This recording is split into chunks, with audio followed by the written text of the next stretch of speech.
সহজ লেখায় তো আমাদের সকলকে স্বাগত। আজকের এই ভিডিওতে আমরা অষ্টম শ্রেণীর প্রথম পর্যায়ক্রমিক মূল্যায়ন 2025 সালের বাংলা বিষয়ের সম্পূর্ণ উত্তর সহ নমুনা প্রশ্নপত্র সেট 5 সম্পর্কে আলোচনা করব।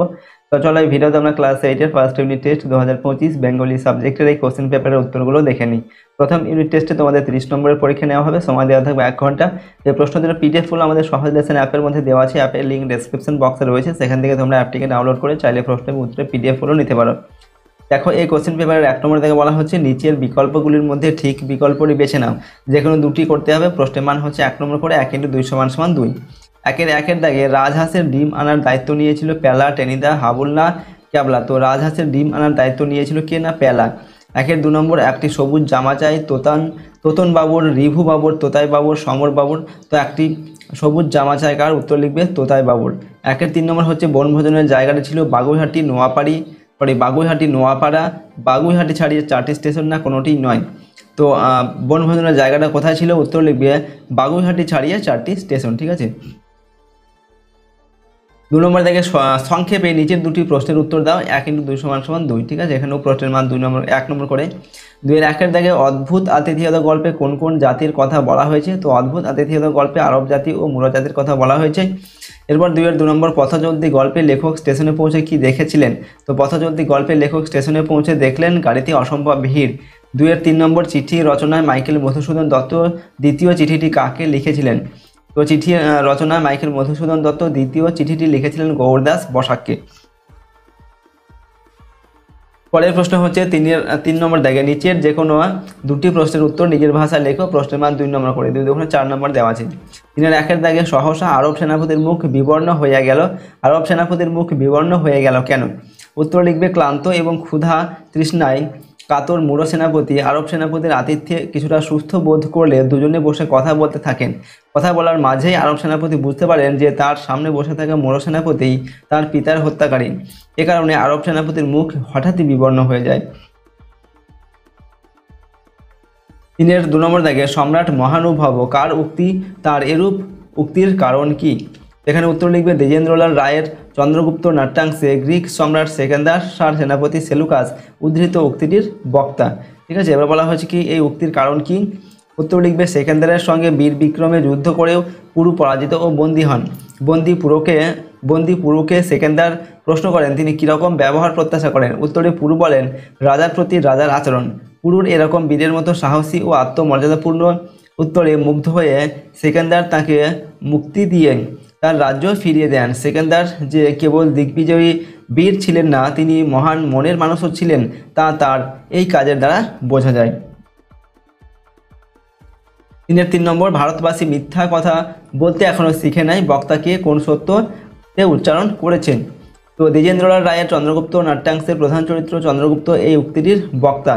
ঠিক আছে, তিনি সে কোন সত্য উচ্চারণ করেছে। উত্তর লিখবে গুপ্তচর সন্দেহে চন্দ্রগুপ্তকে সেকেন্দার সার কাছে অ্যান্টিগোনাস ধরে আনে। তার বিরুদ্ধে অভিযোগ তিনি তালপাতায় কী সব লিখছিলেন শিবিরের পাশে বসে। তখন সেকেন্দার সার প্রশ্নের উত্তরে চন্দ্রগুপ্ত এই উক্তিটি করেন। তারপর জানান যে তিনি মগধের রাজপুত্র, তার সৎ ভাই সিংহাসন ও ক্ষমতার লোভে তাকে রাজ্য থেকে বিতাড়িত করেছেন। তাই নিজের অধিকার ফিরে পাওয়ার জন্য তিনি সেলুকাসের কাছে গ্রিক যুদ্ধনীতি শিখেছেন আর সেগুলি তিনি তালপাতায় লিখে নিচ্ছিলেন। এরপর 4 নম্বর দাগে দেওয়া আছে নিচের বিকল্পগুলির মধ্যে ঠিক বিকল্পটি বেছে নাও। যে কোনো দুটি লিখতে হবে। প্রশ্নের মান 1 নম্বর করে। 1 × 2 = 2। আর 1 নম্বর দাগে তো এগুলো হচ্ছে দেখো তোমাদের কবিতা থেকে প্রশ্ন দেওয়া হচ্ছে। এর আগেরগুলো ছিল তোমাদের গদ্য থেকে প্রশ্ন। ঠিক আছে, এখানে প্রথম প্রশ্ন হচ্ছে পরবাসী কবিতায় কবি ময়ূরকে আনন্দে নিচে উঠতে দেখেছেন নদীর কিনারে, টিলার ওপারে, তাঁবুর পাশে না পলাশের ঝোপে। তো পরবাসী কবিতায় কবি ময়ূরকে আনন্দে নিচে উঠতে দেখেছেন পলাশের ঝোপে। এরপর হচ্ছে 4 2 নম্বর কতকটা এ ভবের ধারা গতিক নিয়ম না গতিবিধি। তো কতকটা এ ভবের গতিক। 3 নম্বর দাগে চতুর চড়ুই ঘুরে ফিরে বাসা বাঁধে গাছে ডালে চিলে কোঠায় আমার ঘরে না কাঠের বাক্সে। তো চতুর চড়ুই ঘুরে ফিরে বাসা বাঁধে আমার ঘরে। 4 নম্বর দাগে ওকে। তো এখানে দেখো তোমাদের 3টি প্রশ্ন দেওয়া আছে, যে কোনো দুটি প্রশ্নের উত্তর লিখতে হবে। নেক্সট হচ্ছে 5 নম্বর দাগে অতি সংক্ষেপে নিচের দুটি প্রশ্নের উত্তর দাও। প্রশ্নের মানে 1 নম্বর করে। 1 × 2 = 2। 5-1 দাগে তেমন করে হাত বাড়ালে কি পাওয়া যায়। তো উত্তর লিখবে তেমন করে হাত বাড়ালে সুখ পাওয়া যায় অনেকখানি। এরপর 5-2 নম্বর দাগের প্রশ্ন চিতার চলে যাওয়ার ছন্দটি কেমন। তো চিতার চলে যাওয়ার ছন্দটি হচ্ছে লুব্ধ ও হিংস্র। এরপর 5-এর 3 নম্বর, ইচ্ছে হলেই চড়ুই পাখি কোথায় চলে যেতে পারে? তো ইচ্ছে হলে চড়ুই পাখি পালেদের বসিদের বাড়ি চলে যেতে পারে। নেক্সট হচ্ছে 6 নম্বর দেখে নিচের যে কোনো দুটি প্রশ্নের উত্তর দেওয়া। প্রশ্নের মানে এখানে 2 নম্বর করে 2 দুগুণে 4 নম্বর দেওয়া আছে। 6-এর 1 নম্বর দেখে চতুর চড়ুই এক ঘুরে ফিরে আমার ঘরেই বাসা বাঁধে। চড়ুই পাখিকে চতুর বলা হয়েছে কেন? উত্তর লিখবে, একটি চড়ুই পাখি কবিতায় কবি তার ঘরে বাসা তৈরি করা চড়ুই পাখিটিকে চতুর অর্থাৎ বেশ চালাক বলেছেন। সে চালাক কারণ সন্ধ্যা নামলে অর্থাৎ কবির মন বিষণ্ণতায় ভরে গেলে সে বাসায় আসে। মানুষ যখন বিষণ্ণতায় নিঃসঙ্গ হয়ে পড়ে তখন সে সঙ্গী খোঁজে। চড়ুই পাখিটি এটা বোঝে বলেই সন্ধ্যাবেলায় কবির কাছে ফিরে আসে, তাই কবি তাকে চতুর বলেছেন। তার 2 নম্বর হচ্ছে তোতায় সবুজ জামা পরলে কি কি ঘটনা ঘটবে? তো তোতায় সবুজ জামা পরলে তার গায়ে প্রজাপতি এসে বসবে ও তার কোলের কাছে লাল নীল ফুল ঝরে পড়বে একটা দুটো করে। 3 নম্বর হচ্ছে ঘটনা সামান্য খুবই, কোন ঘটনাটি খুবই সামান্য? এখানে উত্তর লিখবে, মানুষকে জীবনে প্রায়ই আচমকা আঘাত পেতে হয়, এটা কোনো বড় ঘটনা নয়। কেউ সেই আঘাত মানিয়ে নিতে পারে, আবার কেউ তা পারে না। মানুষের এই আঘাত ও যন্ত্রণা পাওয়াটাকে সামান্য ঘটনা বলা হয়েছে। 7 নম্বর দেখা হচ্ছে নিচের যে কোনো 4টি প্রশ্নের উত্তর এখান থেকে লিখতে হবে। প্রশ্নের মানে 1 নম্বর করে 1 × 4 = 4। 7-এর 1-এর দাগে অপর টিনের বাক্সে কি কি সম্পত্তি ছিল? তো অপর টিনের বাক্সের সম্পত্তিগুলো হলো 4 পয়সা দামের একটি রং ওঠা কাঠের ঘোড়া, টোল খাওয়া একটি টিনের ভেপু বাঁশি, কিছু কড়ি, একটা 2 পয়সা দামের পিস্তল ও কিছু শুকনো নাটা ফল। 7-এর 2 নম্বর হচ্ছে বালক ঝোপের মধ্যে কি দেখতে পেয়েছিল? তো বালক ঝোপের মধ্যে খরগোশ দেখতে পেয়েছিল। এরপর 7-এর 3 নম্বর, খাওয়া দাওয়ার পর অপু কী করতো? তো খাওয়া দাওয়ার পর অপু বর্ণমালা লিখতে লিখতে মায়ের পড়ার মহাভারত শুনত। নেক্সট হচ্ছে মহাভারতের কোন চরিত্র অপুর প্রিয়? এখানে উত্তর লিখবে, মহাভারতের কর্ণ চরিত্রটি অপুর প্রিয়। ঠিক আছে। এরপর 7-এর 5 নম্বর দেখে আলকুচি কি? তো আলকুচি কি না, আলকুচি হলো এক প্রকার বীজ ফল। ওকে। পরের প্রশ্ন 8 নম্বর দেখে সঠিক উত্তরটি নির্বাচন করো, যে কোনো 4টি এখান থেকে করতে হবে। 1 × 4 = 4। 8-এর 1 নম্বর দেখে কাঁচা কলা থেকে কাঁচকলা, এখানে বলা হচ্ছে আদি স্বরলোভ, মধ্য স্বরলোভ, অন্ত স্বরলোভ, ব্যঞ্জন আলোভ। তো এখানে কাঁচা কলা থেকে কাঁচকলা হয়েছে, এটা কোন ধরনের স্বরলোভ? উত্তর লিখবে মধ্য স্বরলোভ। ঠিক আছে, এখানে মাঝখানে স্বরটা লোপ পেয়েছে, স্বরধ্বনি লোপ হয়েছে। ঠিক আছে। 8-এর 2 নম্বর কলিকাতা, এখানে কটি দল আছে? 1টি, 2টি, 3টি না 4টি? তো কলিকাতা এখানে 4টি দল আছে। ঠিক আছে, উত্তর লিখবে এখানে অপশন ঘয়টা 4টি দল আছে।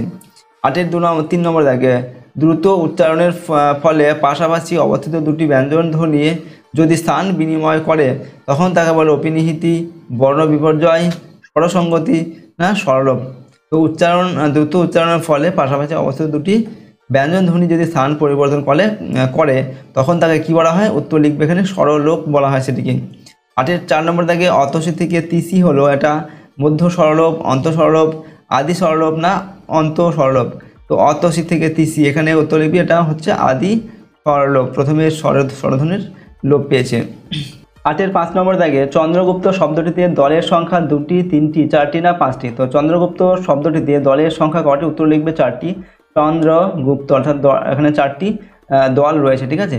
8-এর 6 নম্বর দাগে রয়েছে দেখো ব্যাকরণে দল শব্দটির অর্থ অক্ষর, পাপড়ি, জনতা না বর্ণ সমষ্টি? তো ব্যাকরণে দল শব্দটির অর্থ হচ্ছে অক্ষর। এরপর 8-এর 7 নম্বর মঞ্চরা, এখানে মুক্ত দলের সংখ্যা হলো 1টি, 2টি, 3টি না 4টি? তো মুক্ত দল হচ্ছে যে দলের শেষে স্বরধ্বনি থাকে সেটা হচ্ছে মুক্ত দল। তো এখানে মন, চো, রা, চু আর রা এই দুটো হচ্ছে আমাদের মুক্ত দল, অর্থাৎ এখানে 2টি মুক্ত দল রয়েছে, একটা হচ্ছে রুদ্ধ দল রয়েছে। ঠিক আছে, মনটা হচ্ছে রুদ্ধ দল।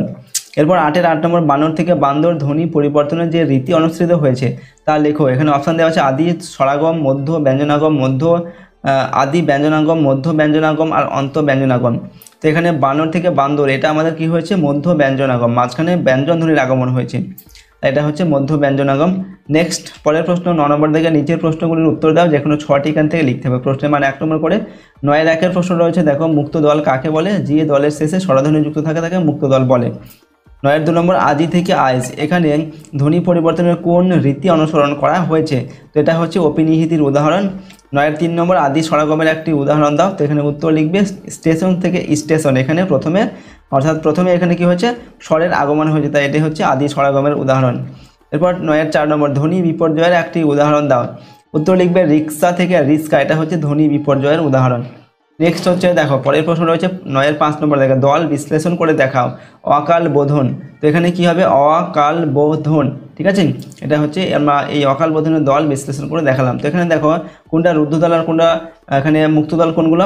হচ্ছে এটা হচ্ছে মুক্তদল, এর শেষে স্বরধ্বনি থাকছে, ঠিক আছে। কাল রুদ্ধদল, এটা হচ্ছে রুদ্ধদল, মুক্তদল, আর ধন এটা হচ্ছে আমাদের রুদ্ধদল, ঠিক আছে। কাল আর ধন এটা হচ্ছে এই দুটো রুদ্ধদল, যেগুলো শেষে ব্যঞ্জন ধ্বনি রয়েছে। 9-এর 6 নম্বর থেকে বলা হচ্ছে শব্দ কাকে বলে। তো উত্তর লিখবে অর্থযুক্ত ধ্বনি বা ধ্বনির সমষ্টিকে বলা হয় শব্দ, ঠিক আছে। ধ্বনি কাকে বলে, উত্তর হচ্ছে ভাষার ক্ষুদ্রতম এককে বলা হয় ধ্বনি। ওকে, তো দেখো এই ছিল তোমাদের ক্লাস 8-এর ফার্স্ট ইউনিট টেস্ট 2025 বাংলা বিষয়ের একটি মডেল কোশ্চেন পেপারের সম্পূর্ণ উত্তর। প্রশ্নোত্তরগুলো তোমরা ভালোভাবে মুখস্থ করবে এবং প্র্যাকটিস করবে। তোমাদের ফার্স্ট ইউনিট টেস্টের পরীক্ষার ক্ষেত্রে প্রশ্নোত্তরগুলো কিন্তু খুবই গুরুত্বপূর্ণ। আর যদি আমাদের চ্যানেলে তোমরা নতুন হয়ে থাকো, চ্যানেলটিকে অবশ্যই করে সাবস্ক্রাইব করবে, পাশের বেল আইকনে প্রেস করে অল অপশানটি সিলেক্ট করবে, আর ভিডিওটিতে অবশ্যই লাইক করে দেবে। ভিডিওটিকে বন্ধু বান্ধবের সঙ্গে শেয়ার করবে, কমেন্ট বক্সে নিজেদের মতামত অবশ্যই লিখবে। আর যদি প্রশ্নোত্তরের পিডিএফ ফাইল পেতে চাও, সহজ লেসন অ্যাপটিকে ইনস্টল করবে। অ্যাপের লিঙ্ক ডেসক্রিপশন বক্সে দেওয়া আছে, সেখান থেকে তোমরা অ্যাপটিকে ডাউনলোড করে চাইলে প্রশ্নোত্তরের পিডিএফগুলো নিতে পারো। আজকে আমরা ভিডিওটিকে এখানেই শেষ করছি। সম্পূর্ণ ভিডিওটি দেখার জন্য অসংখ্য ধন্যবাদ।